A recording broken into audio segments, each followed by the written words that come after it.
Madam కి bag ఎట్లా order చేసుకోవాలో చెప్తారా? ఇది గుచ్చి బ్యాగ్ అక్క 1 lakh ఉంటుంది. మళ్ళీ కొంటామా మేడం? మా ఆయనకి పానీపూరి సేల్స్ మస్తు గానీ నాకు గిఫ్ట్ ఇస్తా అన్నాడు. మేడం ఐఫోన్ చార్జర్ ఏడుంది? అక్కడ ఉంది, తీసుకో. ఇది 14 మేడం, నాది 16. జాబ్ ఉంటుందో పోతుందో అర్థం కావట్లేరా. ఒకవేళ పోతే 2 లక్షలు సెట్ చేస్తాను నెక్స్ట్ మంత్కి ఏమన్నా.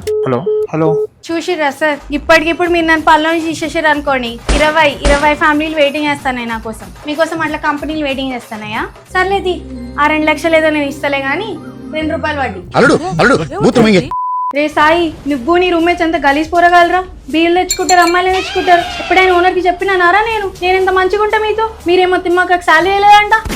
ఇంకో 10 నిమిషాలు శాలరీ పడలేదు అనుకో, స్టేషన్ లో పడేసి కట్టించి మరీ కార పొడి గురిపిస్తారో.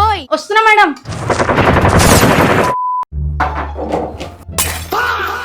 మళ్ళీ పగిలిందా? చూసుకోవచ్చు కదక్క.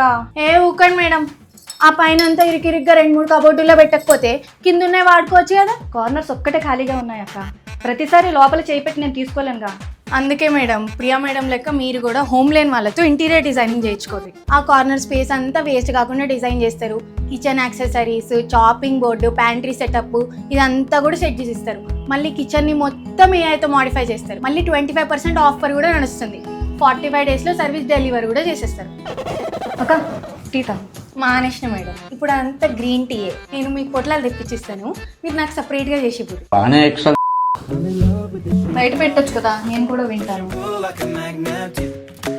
అర్థం కాకుండా ఎందుకు వింటావు అక్క పాటలు? ఏముంది అందులో, నీ షేప్ మస్తుగా ఉన్నది, నువ్వు నా రూమ్కి వచ్చినావు, నా రూమ్ లో ఉన్నావు, నా బెడ్షీట్లు అన్నీ నీ వాసన వస్తున్నాయి అన్నాడు, అంతే కదా.